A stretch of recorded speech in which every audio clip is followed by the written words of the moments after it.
Viewers welcome to இளவரசி Sudhakar YouTube channel. என்னோட சேனலை வந்து நீங்கள் ஃபஸ்ட் டைம் பார்க்குறீங்கன்னா சப்ஸ்கிரைப் பண்ணுங்கள், சப்போர்ட் பண்ணுங்கள், கமெண்ட் பண்ணுங்கள் ஃப்ரெண்ட்ஸ். என்னோடய வீடியோவை தொடர்ந்து சேனலை வந்து எல்லோரும் நிறைய பேர் பார்க்குறீங்க, நிறைய பேர் சப்ஸ்கிரைப் பண்ணி வச்சுருக்கீங்க. சப்ஸ்கிரைப் பண்ணி வச்சுருக்க எல்லா வியூவர்ஸ்க்கும் தேங்க்யூ ஸோ மச்.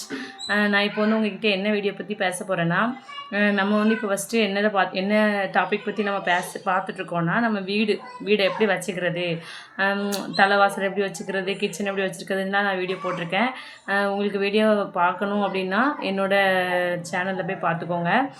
அடுத்து இப்போ நான் வந்து எதை பற்றி பேச போகிறேன்னா, மீதி பேலன்ஸ் நமக்கு என்னது இருக்குது, ஹால், அதுக்கப்புறம் வந்து பெட்ரூம், அதை எப்படி வச்சுக்கிறது அப்படின்னு நான் சொல்ல போகிறேன். ஃபஸ்ட்டு வந்து ஒரு வீட்டுக்கு நுழைஞ்ச உடனே ஃபஸ்ட்டு வந்து நுழைவாயில், ரெண்டாவது வந்து நம்ம ஹால் இருக்கும். ஹால் வந்து எப்படி வச்சுருக்கணுன்னா, நல்லா சுத்தமாக வச்சுருக்கணும். ஏன்னா ஹாலில் தான் எல்லாருமே, சொந்தக்காரங்க வந்தாலும் சரி, யார் வந்தாலும் சரி, எல்லாருமே ஹாலில் தான் இருப்பாங்க. அதனால் ஹாலை வச்சு தான் ஹாலை வந்து நம்ம ரொம்ப சுத்தமாக வச்சுருக்கணும். மேக்ஸிமம் நான் சொல்கிறேன்ல, நம்ம வீட்டை வந்து நம்ம ரொம்ப பர்ஃபெக்டாக வச்சுக்கிறதுக்கு நம்ம முயற்சி பண்ணணும். அதுக்கப்புறம் வந்து ஹாலில் வந்து ஷோகேஸ்லாம் இருக்கும் சில பேர் வீட்டில்.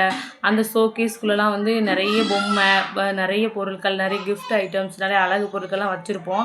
ஆனால் அதை ஒரு நாளுமே எடுத்து சுத்தம் பண்ணியே வைக்க மாட்டோம். வீக்லி மந்த்லி ஒரு டைமாவது எடுத்து நல்லா தொடச்சிட்டு, நல்லா நீட்டாக தூசிலாம் அடிச்சுட்டு நல்லா அடுக்கி வைங்க. பார்க்குறதுக்கு அப்படி ஒரு அழகாக இருக்கும். அதுக்கப்புறம் வந்து நமக்கு வந்து பாசிட்டிவ் வைப்ரேஷன் கொடுக்குற மாதிரி ஏதாவது இந்த மணி கட்டி தொங்க விடுறது, அப்புறம் அழகான ஃப்ளவர்ஸ் வந்து இப்போ ஒரு சொந்த வீடுனா நமக்கு பிடிச்ச மாதிரி வச்சுக்கலாம். இந்த ஃப்ளவர்ஸ் படம், அதுக்கப்புறம் பீகாக் படம், அதுக்கப்புறம் வந்து ராமர் சீதை இருக்கிறது, கண்ணன் ராதை இருக்கிறது, இந்த மாதிரி அழகு, இந்த எப்படி சொல்கிற இயற்கை சம்மந்தப்பட்டமா அந்த அழகு வந்து ஈர்க்கும்ல, அந்த மாதிரி படங்கள் ஃபோட்டோ மாட்டி வைக்கிறது. அதுக்கப்புறம் வந்து நம்ம ஃபேமிலி மெம்பர்ஸ் ஃபோட்டோ, பசங்க ஃபோட்டோ இப்படிலாம் மாட்டி வச்சு பார்க்கும்போது ஹால் வந்து ரொம்ப எப்படி சொல்கிறது, ரொம்ப அழகாகவும் இருக்கும், பெர்ஃபெக்டாகவும் இருக்கும். அதுக்கப்புறம் வந்து ஹாலில் வந்து என்னென்ன பொருள் வைக்கணுமோ அதை மட்டும் தான் வைக்கணும். சில பேர் வீட்டிலலாம் மளிகை சாமான், துணிமணி, அதாவது மேக்ஸிமம் நான் என்ன சொல்கிறேன்னா, துணியை வந்து ஹாலில் போடவே போடாதீங்க. ஏன்னா அது ரொம்ப வீட்டுக்கு எதிர்மறை எண்ணத்தை கொடுக்கும். நமக்கு வந்து துணி மடிக்க முடியல, துணியை மடிக்க முடியாது அப்படின்னா, நீங்கள் ஏதாவது ஒரு எப்படி சொல்கிறது, ஒரு கூடையோ இல்லை ஒரு ஏதாவது ஒரு இதில் வந்து நீங்கள் மறைச்சி வைக்கலாம். அதுக்கப்புறம் கூட நீங்கள் எடுத்து மடிச்சிக்கலாம். ஆனால் சில பேர் வீட்டிலலாம் போன உடனே ஹாலில் சேரில் கிடக்கும். நானே இந்த மிஸ்டேக் முன்னாடி அடிக்கடி பண்ணுவேன். ஆனால் இப்போ தான் நான் சேஞ்ச் பண்ணியிருக்கேன். ஹாலில் தான் நிறைய துணியாக கிடக்கும். துணி கடந்தாலே அந்த வீட்டுக்கு எதிர்மறை எண்ணங்கள் அதிகமாக வந்துகிட்டே இருக்கும். நெகட்டிவ் வைப்ரேஷன் அந்த வீட்டுக்கு வந்துகிட்டே இருக்கும். அதனால் இதெல்லாம் ஃபாலோ பண்ணுங்கள். அதுக்கப்புறம் வந்து நிறைய டாய்ஸ் அடுக்கி வைக்கிறது, அதெல்லாம் ரொம்ப பெர்ஃபெக்டாக இருக்கும். வேறு ஹாலை பற்றி என்ன சொல்கிறது, இவ்வளோ தான் சொல்ல முடியும். அடுத்தால வந்து நம்ம பார்க்குறது வந்து பெட்ரூம் நம்ம எப்படி வச்சுக்கிறதுனா, ஃபஸ்ட்டு வந்து நம்ம வந்து பெட்ரூமில் வந்து பீரோல், அதுக்கப்புறம் வந்து கட்லு, வேறு அவ்வளோதான் இருக்கும். வேறு நம்மளோட ரொம்ப பர்சனல் பொருட்கள் எல்லாம் நம்ம வச்சுருப்போம். செல்ஃபு, துணி அடுக்கி வைக்கிறது எல்லாமே நீட்டாக அடுக்கி வச்சா ரொம்ப அழகாக இருக்கும் பார்க்குறதுக்கு. அதுக்கப்புறம் வந்து பெட்ரூமில் வந்து நம்ம வடக்க மட்டும் தலை வச்சு படுக்கக்கூடாது, வேறு எந்த பக்கம் வேணாலும் தலை வச்சு படுக்கலாம். அதுக்கப்புறம் வந்து நம்ம பெட்ரூமில் வந்து எப்படி சொல்கிறது, பீரோல் வச்சுருப்போம். பீரோல் வந்து எந்த திசையை பார்த்துருக்கணும்னா, ஃபஸ்ட்டு வந்து பெர்ஃபெக்ட்டுன்னு சொல்கிறது வந்து வடக்கு திசையை பார்த்துருக்கணும், ரெண்டாவது வந்து கிழக்கு திசையை பார்க்கணும். இந்த ரெண்டு திசையுமே ரொம்ப நல்லது. ஃபஸ்ட்டு வந்து தென்மேற்கு மூலையில் வடக்கை பார்த்து நம்ம வைக்கலாம், ரெண்டாவது வந்து வடமேற்கு மூலையில் நம்ம வந்து கிழக்க பார்த்து வைக்கலாம். அது ரெண்டுமே ரொம்ப பெர்ஃபெக்டாக இருக்கும். அதுக்கப்புறம் வந்து பீரோல் வைக்கிறோம், பணப்பெட்டி வைக்கிற இடத்த வந்து நம்ம ரொம்ப சுத்தமாக வச்சுக்கணும்.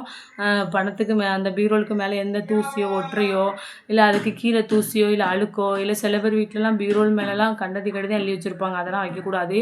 அப்படிலாம் வச்சிங்கன்னா அவங்க வீட்டில் செல்வம் தங்கவே தங்காது. அதனால் பீரோல் உள்ளேயும் சரி வெளியும் சரி நல்லா சுத்தமாக வச்சுருங்க. பெட்ரூமை ரொம்ப அழகாக வச்சுருங்க. அதுக்கப்புறம் வந்து பாத்ரூம் வந்து நம்ம ரொம்ப சுத்தமாக வச்சுருக்கணும். ரொம்ப முக்கியமானது பாத்ரூம் தான்.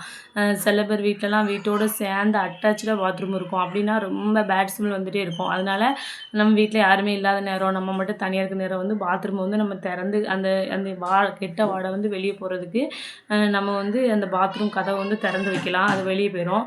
அதுக்கப்புறம் வந்து வாரத்தில் 2 நேரமாவது ஏதாவது ஹார்பிக் ஏதாவது போட்டு நல்லா கழுவி விட்டால் நல்லாயிருக்கும். அதுக்கப்புறம் வந்து நெகட்டிவ் எனர்ஜி, இந்த எப்படி சொல்கிறது, ஏதாவது ஒரு வாசம் வந்துகிட்டே இருக்கிற மாதிரி ஏதாவது ஒரு பொருள் ஏதாவது ஒன்று வந்து நம்ம பாத்ரூமில் வந்து வைக்கலாம். அது வாசத்தை வந்து வர வச்சுட்டே இருக்கும். அதனால் பாத்ரூம் ரொம்ப சுத்தமாக வைக்கணும். அதுதான் வீட்டுக்கு ரொம்ப நெகட்டிவ் எனர்ஜி வந்து இருக்கும். அதனால் பாத்ரூம் தானே, வெளியே தானே இருக்குது அப்படின்னு நினைக்காதீங்க. அதுவும் வீட்டோட சம்மந்தப்பட்டது தான். அதையும் ரொம்ப சுத்தமாக வச்சுருங்க. வீடை ரொம்ப பெர்ஃபெக்டாக வச்சுருங்க. வீடு மங்களகரமாக இருக்க இருக்க நம்ம வாழ்க்கையும் மங்களகரமாக இருக்கும். நான் சொன்ன டிப்ஸ்லாம் உங்களுக்கு பிடிச்சிருக்கும்னு நினைக்கிறேன். அடுத்து என்ன வீடியோ பற்றி பேசலாம்னு சொல்லி எனக்கு கமெண்ட் பண்ணுங்கள். என் வீடியோ பிடிச்சிருந்தா லைக் பண்ணுங்கள், கமெண்ட் பண்ணுங்கள், ஷேர் பண்ணுங்கள். Thank you friends.